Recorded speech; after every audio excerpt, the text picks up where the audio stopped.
ওকে, আজকে আমরা আফটার ইফেক্টের একটি প্রিসেট দেখব যেটার নাম হচ্ছে মোশন টায়াল। আর মোশন টায়াল ইউজ করে আমি একটা ওয়াটারমার্ক বানাবো, যেটা আমি সবসময় ইউজ করি। তো চলুন বানাই আমরা। তো আমরা প্রথমে এখানে একটা টেক্সট নিয়ে নিই, টেক্সটের নাম দিব ওয়াটারমার্ক। ওয়াটারমার্ক দিয়ে নিলাম। নাম লেখার পরে এটা একটু আমি অ্যালাইনমেন্ট করে নিই। তো মোশন টায়াল অ্যাপ্লাই করার জন্য আমাদের যেটা করতে হবে, প্রথমে এখানে যেই নতুন একটা টেক্সট নিলাম, এটাকে আমাদের প্রি কম্পোজ করতে হবে। তো এখানে লেয়ারে রাইট বাটন ক্লিক করি। রাইট বাটন ক্লিক করার পরে প্রি কম্পোজে যাব। ধরেন এখানে থাকুক, এটাই থাকুক, ওয়াটারমার্ক কম্প। ওকে ওকে।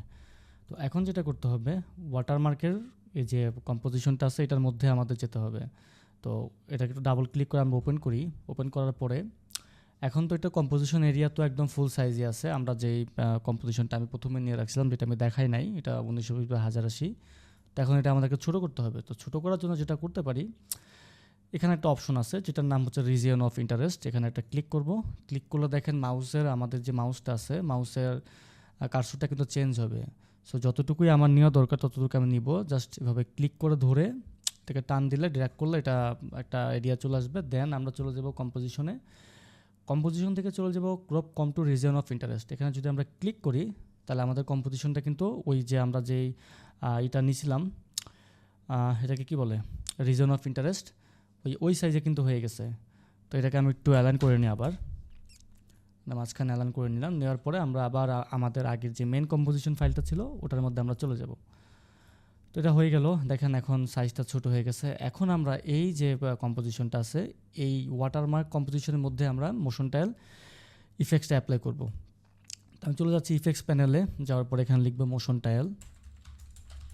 মোশন টাইল লিখলাম। মোশন টাইল লেখার পরে যেখানে আসলো, এখন এটাকে ড্র্যাগ করে ধরে আমি লেয়ারের উপরে ছেড়ে দিলাম।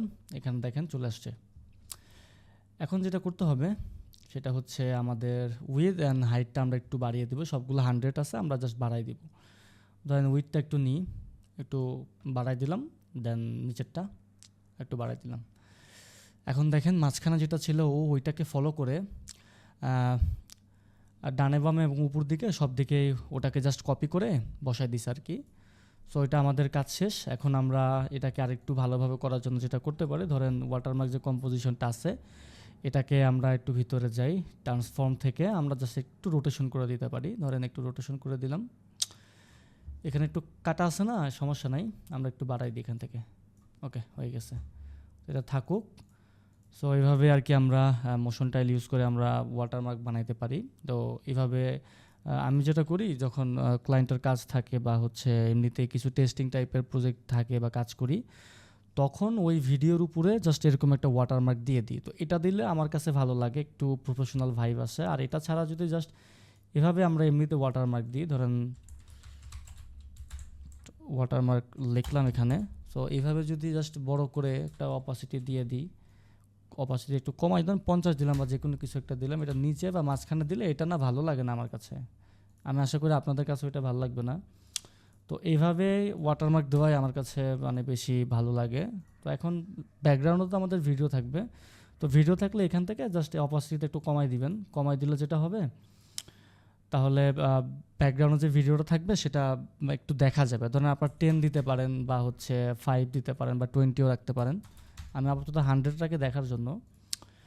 আচ্ছা, সো এই গেল টেক্সটের পার্ট। আর আমরা যদি চাই, এই যে আমরা যেই নতুন কম্পোজিশনটা আমরা করলাম ওটার মধ্যে তো মোশন টাইল দিলাম, তাই না? তো এটা কি করে, এটা যে কোনো ক্ষেত্রে কাজ করে। লাইক অন্য কোনো যদি অবজেক্টও থাকে, কোনো শেপ থাকে, সেটাও কাজ করবে। ওই যে আমরা অনেক ভিডিওতে দেখি না যে হচ্ছে কিছু ডট ডট ডট থাকে ব্যাকগ্রাউন্ডে, ওইভাবে করা যায়। সেটা কেমনে, ধরেন ওয়াটারমার্ক যে কমটা আছে এটার মধ্যে একটু যাই, আমি ডাবল ক্লিক করে যাওয়ার পরে টেক্সটটাকে অফ করে দিয়ে যদি একটা ডটও আমি এখানে দিই, এখানে ছোট্ট একটা ডটও যদি আমি এখানে দিই, আমি একটু মাঝখানে অ্যালাইন করে নিই, তাহলে আগের যদি আমরা যদি আগের যেই আমাদের কম্পোজিশনটা আছে ওখানে যদি যাই, তাহলে কিন্তু ডুপ্লিকেট হয়ে গেছে। এখন এখানে তো অনেক স্পেস, তাই না? এটার কারণ হচ্ছে কি, এখানে যে কম্পোজিশনটা আছে এইটা তো আমরা কেটে নিয়েছিলাম অনেক বড় করে। এইটার জন্যই সেখানে আমাদেরকে বড় বড় অনেক মাঝখানে ফাঁকা ফাঁকা দেখাচ্ছে।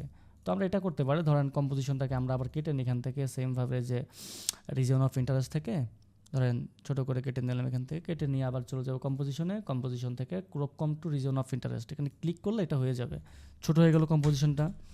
আমি আবার একটু মাঝখানে অ্যালাইন করে নিই, আগের কম্পোজিশন চলে যাই, যে হয়ে গেছে।